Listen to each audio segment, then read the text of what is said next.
선생님, 저는 사주가 물이라던데 물이라는 것은 뭡니까?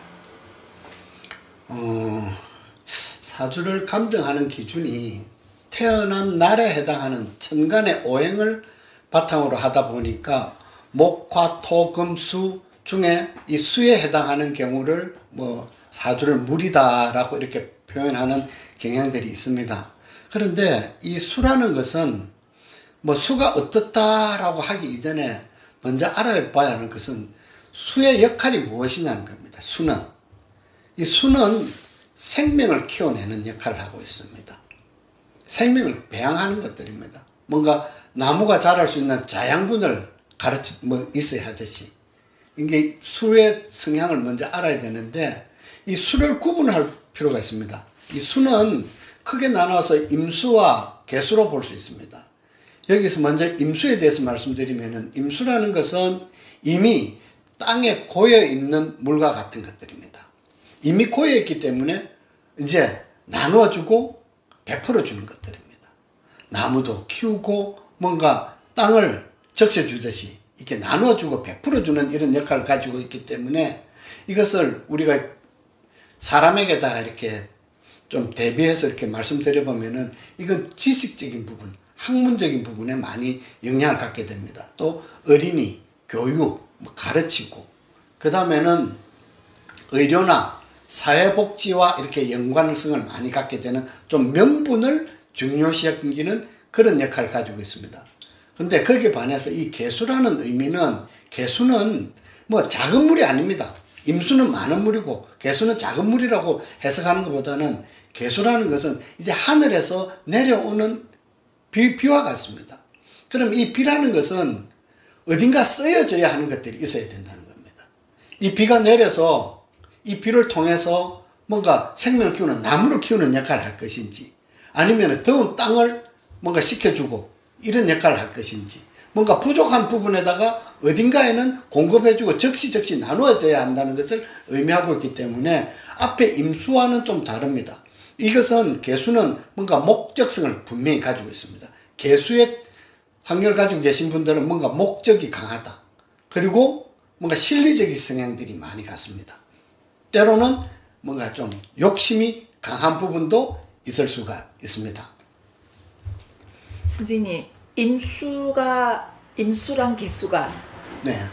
한 사람한테 임수랑 개수가 두 가지가 있는 게 아니라 이 사람은 임수가 있고 이 사람은 개수가 있고 이렇습니까? 근데 그거는 또 다를 수가 있습니다. 그거는 사주 환경마다 다른데 물론 태어난 일간이 임수인데 옆에 또 개수가 붙어 있을 수도 있고 사주에 또 하나 더 있을 수도 있고 근데 또 태어난 일간은 개수지만 옆에 임수가 붙어 있는 경우도 있습니다. 이것은 전체 사주 원국을 다 파악해서 이 본래 가지고 있는 성향을 파악해야 되는데 이렇게 되면은 어떤 성향들이 나타나냐면은 사람의 성향을 치면은 생각이 많아진다는 겁니다. 왜? 자기 역할이 임수를 해야 되나 개수를 해야 되나 뭔가 이렇게 방황하고 번복되는 일들이 많이 일어납니다. 뭔가 판단을 하는 데 있어서 좀 어려움을 겪는 경우도 이런 경우에 많이 해당이 됩니다. 그럼 어떤 임수가 좋은지 개수가 좋은지 그거를 판단을 이게 좋다 저게 좋다 하고 할 수는 없는 거네요. 그렇죠. 임수는 임수의 뜻을 펼치는 것이 좋은 것이고 개수는 개수의 뜻을 펼치는 게 좋은 것입니다. 근데 이것을 어떻게 살펴보느냐는 것은 이제는 그 임수든 개수든 이것이 몇 월 달에 태어났느냐는 겁니다. 중요한 것은. 즉 봄을 상징하는 시기에 태어난 임수와 개수는 굉장히 조급한 것을 의미합니다. 뭔가 조급하다, 급하다 이런 분들이 좀 대체적으로 성격이 좀 급한 부분들이 있습니다. 좀 뭔가 의욕이 지나치다. 그리고 또 여름에 상징하는 5월, 6월, 7월에 태어나신 분들은 이 욕심이 좀 많은 겁니다. 왜냐하면은 이 시기는 해야 할 역할들이 많습니다.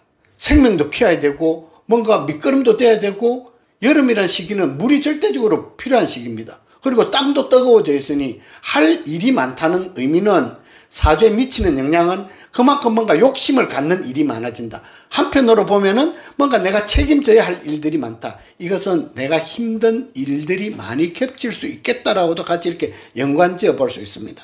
그리고 이제 가을에 태어났느냐 겨울에 태어났느냐 또 달라집니다. 가을을 상징하는 의미는, 가을이란 말은 이 수로 보면, 물로서 보면은 이 발수원, 즉 물이 생성되는 용천수와도 같습니다.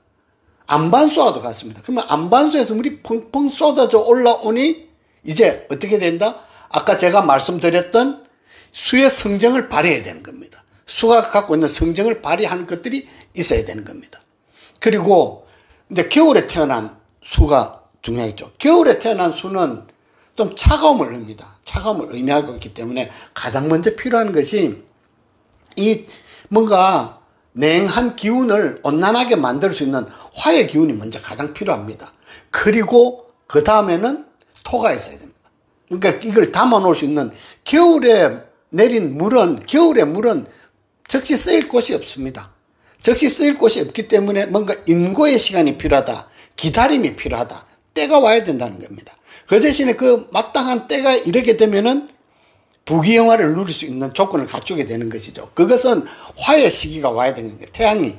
태양을 상징하는 이 시기가 오면은 부귀영화를 의미하는 것들이 있기 때문에, 좋고 나쁨이라는 것은 운에서 어떻게 오느냐에 따라서 이 기류형을 판단을 다시 해야 되는 것입니다. 선생님, 그러면 5월생인데, 네. 5월생인데 목이 많다. 수가 5월생인데 목이 많다. 네. 좀 전에 제가 말씀드린 거예요. 아니, 5월에 태어났는데 이 사람은 나무가 많다. 너무 햇빛을 받을 수 없을 정도로 빽빽하게 나무가 많다. 그럼 그분은 어떻게 해야 돼요? 근데 임수 입장에서는, 임수든 개수 입장에서는 역부족이죠. 왜냐면은 이미 이때는 수의 환경이, 물이 이제 고갈되어 가고 있는 상태입니다. 5월인데요. 그렇죠. 수라는 것은 5월이 되면 이제 하늘에서 내리는 비가 필요한 시기거든요. 자체 땅 속에 있는 영양으로서는 역부족입니다. 역부족이다 보니 먼저 해야 될 것이, 나무가 많다는 의미는, 물론 수의 역할은 생명을 배양하는 역할이 있기 때문에 목을 생하는 것은 당연한 이치입니다. 그런데 자신의 영양이 되지 않는다는 거잖아요.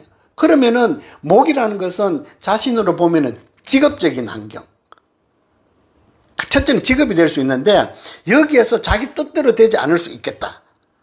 그 다음에 하나 더, 또 태어난 월이 5월, 즉 이제 그 시기는 여름을 의미하는 시기입니다. 여름이 다가왔다는 말은 이제는 땅도 뜨거워지기 때문에 땅도 대표해야 한다는 거거든요. 그러면 수의 영향으로서는 가뜩이나 부족한 가운데 목도 생명도 키워야 되고 땅의 어떤 이 자윤도 해줘야 된다는 것은 역할이 많아지기 때문에, 그래서 제가 처음에 역부족이다. 그것은 내가 앞으로 감내해야 할 일들이 뭔가 좀 많다는 것을 의미합니다. 그래서 이런 것들을 그 사주만으로만 먼저 말씀드린 건데, 이런 것들이 채워지고 채워지지 않는 것은 운에 따라서, 그러니까 어느 운에서 이러한 것들을, 그러니까 운이, 금운이나 수운이 오게 되면은 이것들 다 가질 수 있으니까 좋은 것이 되겠죠.